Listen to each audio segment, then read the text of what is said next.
Assalamu alaikum wa rahmatullahi wa barakatuh. Ya ayyuhal muslimun. To the long-time listener and first-time visitor, we welcome you to this episode. Now, without further ado, let's get into it. Alhamdulillah, hamdan kathiran tayyiban mubarakan fih, kama yuhibbu rabbuna wa yarda. Ashhadu an la ilaha illallah wahdahu la sharika lah. وأشهد أن محمدا عبده ورسوله الناصح الأمين اللهم صل على نبينا محمد وعلى آله وصحبه أجمعين ومن تمسك بسنته إلى يوم الدين ثم أما بعد. يا عباد الله, have you ever thought about the display model? You ever think about that? Inshallah ta'ala, stay to the end and that will make a lot more sense. Before that though, do you know that there are 4 pillars of good character? 4 pillars. Now, meaning that there are 4 traits that an individual absolutely has to have in order to have good character. Okay? The first of those is as-sabr, patience. The second is al-'iffa, which means chastity, self-restraint, temperance. It's a big word. It means a lot. Now, as you find all these words, there's so many things that go into each and every one of them. Now, ala kulli hal. The third is suja'a, to be brave, to have courage. And the fourth is al-'adl. Now, so again, each and every one of these words, there are so many things that go into them, and that's why they are the pillars, because things would branch out from those 4. In any event, the one I want to look at today is the second, al-'iffa, to be shy, to have chastity, self-restraint, temperance. Very important, very important. For those who doubt this, I want to remind you, or I want to draw your attention to Allah Ta'ala's statement, where Allah Ta'ala, He says, وَأَمَّا مَنْ خَافَ مَقَامَ رَبِّهِ وَنَهَى النَّفْسَ عَنِ الْهَوَى فَإِنَّ الْجَنَّةَ هِيَ الْمَأْوَى. Allah Ta'ala, He says, what translated means, but as for him who feared the standing before his Lord, as for the one who feared the standing before their Lord, Naam, meaning where? On the Day of Judgment. They remember that they're going to be held accountable for that in which they say, for that in which they do, for that in which they believe, for that in which they post online, so on and so forth, that they are going to be held responsible in front of Allah subhanahu wa ta'ala. Now, they remember that they're going to stand in front of their Lord, so therefore they are scared. And as for the one who feared standing in front of their Lord, and they restrained themselves from impure, evil desires and lust. They held themselves back. They restrained themselves. Now, it's very important to point out that this word restraint is we have to highlight it, because by restraining oneself, we understand that they had the ability to do it. It wasn't like they couldn't do it. It wasn't like they couldn't follow their desires. It wasn't as if they were incapable of carrying out these lowly and lustful and vain desires. It wasn't that they were incapable of acting upon them or speaking with them and so on and so forth. No, they were fully capable of doing it. They could have done it at any time. But they remembered standing in front of their Lord, and they feared what will be the ramifications of following their desires. They feared having to answer for that in front of Allah subhanahu wa ta'ala. So then, therefore, what did they do? They restrained themselves. They held themselves back from committing this lustful foolishness, from following these vain desires, so on and so forth. Now, they stopped themselves. So for those who have stopped themselves, then what is their reward? Allah Ta'ala, He says, فَإِنَّ الْجَنَّةَ هِيَ الْمَأْوَى. So therefore, for them, verily, paradise will be their abode. So their reward for restraining themselves, their reward for adorning themselves with this characteristic of al-iffah, temperance and restraint, is Jannah. Is Jannah. Don't you want to go to Jannah? Don't you want to go to Jannah? Understand this.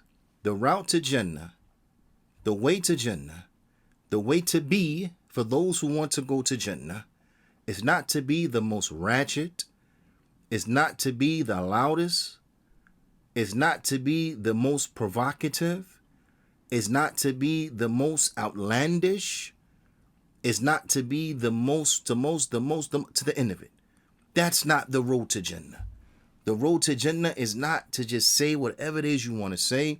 The road to Jannah is not paved by just spewing all types of nonsense and foolishness under the guise of keeping it real and being oneself and so on and so forth. No.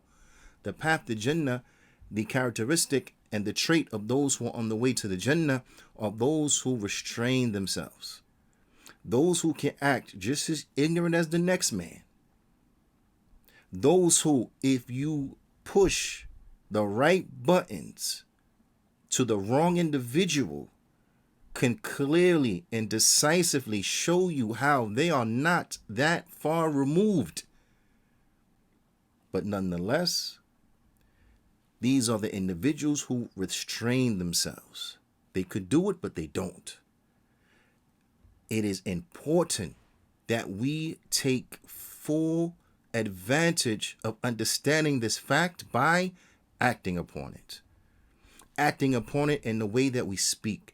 Acting upon it in the way that we talk, in the way that we dress, in the way that we act, in the way that we walk, and what we post online, what we share, what we draw others' attention to. We have to be of those who show some type of self-restraint. We have to be a people who are a people of dignity, not a people of lowly traits and behavior, not a people who are known to be ratchet, but a people who show restraint. You know what's sad? You know what's really sad? When you have non-Muslims checking the Muslims. When you have non-Muslims telling Muslims, you should not be saying that. You should not be doing this. You should not be here. You should be ashamed of yourself if you're a Muslim and you get checked by a non-Muslim, because even they know better. Even they know better. They don't do better. They're non-Muslim. What do you expect from them? But they know enough to know better and then to check you on it. Listen, you shouldn't even be here, Muslim. Why are you here? What are you doing here? Why are you talking like that? Why are you acting like that? Why are you posting these things? So listen, this goes for the men and it goes for the women, okay? But due to the fact that the enemies, they know that the way to destroy a nation is via their women. This is how you destroy a nation. You corrupt their women. Once the women folk have been corrupted of a nation, the men are going to topple. The nation is going to be destroyed. Because the children are going to be corrupted. The men are going to be corrupted. The nation is destroyed. To educate a woman is to educate a nation. Okay? So to rectify a woman, likewise, this is rectifying a nation. And likewise the opposite. To corrupt a woman is corrupting the whole nation. You're going to corrupt the nation. Because she's going to be corrupt. That corruption is going to spread to her husband, because who is more influential upon the husband than the wife? You understand? The wife yields so much influence upon the husband. This is why it's important that we pick good wives. This is why it's very important we pick good wives, because they're going to be more influential upon us than them. Huh? Your friends may say whatever, but You can fight that easily. You can knock that down easily. Other acquaintances may say something, you can knock it down easily. Other family members even can knock it down easily. But your wife, oh, subhanallah, she has your ear. The one who shares your pillow, she has your ear in a manner that others don't. So you have to make sure that you're picking a woman that's going to put honey inside that ear, not poison. Not poison. Because she has the ability to corrupt you like no one else from your people that you know have the ability to corrupt you. Ala kulli hal, the enemies know this, and this is why they go after our women. So I want to address the women, because if you look at many of the women, especially from the younger ones, you don't find this level of temperance. You don't find this level of self-restraint. You don't find this level of being able to control themselves, unfortunately. But they're acting in manners and ways that are most unfortunate, that are disgraceful. So I want to draw your attention to this, because listen, sisters, I'm focusing on the sisters for what was aforementioned, but this applies to the brothers as well. But listen, if you do not respect yourself, how do you demand respect from others? If you do not respect yourself and present yourself as someone who demands the respect of others, because the manner in which you carry yourself, because the manner in which you speak, for the manner in which you talk, the words that you select, from the manner that you dress, from the whole of your disposition, if it is not one that demands respect, you are not going to find respect. You're not. If you don't respect yourself, others likewise are not going to respect you. So if you want to be respected, if you want to demand respect from others, then you have to start by demanding respect from yourself. And that is by acting in a most dignified and respectful manner that has been highlighted to us by the book and by the Sunnah. And like I said, the same applies to the brothers. The brothers never have a free pass to act ignorantly and to act in a disrespectful manner and to carry themselves in a disrespectful manner. Never. Same applies to the men. But for the women, I really want to bring this point home, because again, you are important to the extent that I don't believe you know. You are extremely important, sisters. And it is a must that you are rectified, because in your rectification lies a rectification of a nation. Let us look at the display model, okay? Let's follow me. Check this example out for a second, okay? The display model. You ever go to the store and you see a display model, right? And no matter how, beautiful it is, and of course it's going to be beautiful, it's going to be nice, that's why it's a display model. It's meant to catch your attention, because it is meant to be there to encourage you to buy that product, that object, right? Okay, so you went to the store, you ever see a display model? It's beautiful, it's interesting, right? Catches your attention, holds your attention so much so you want to bring it home with you. You want to go and purchase that thing, right? And then you go to one of the associates of the store, you say, listen, I want to, say it's a shoe, for example, right? I want to get size whatever in particular shoe. And then that associate tells you, we don't have any more stock, but you can take home this display model if you want. Okay, maybe. But is there a single person that wants to pay full price for a display model? No, you don't want to pay full price for it. No matter how nice it is, no matter how beautiful it is, no matter how interesting it is, you don't want to pay full price for it.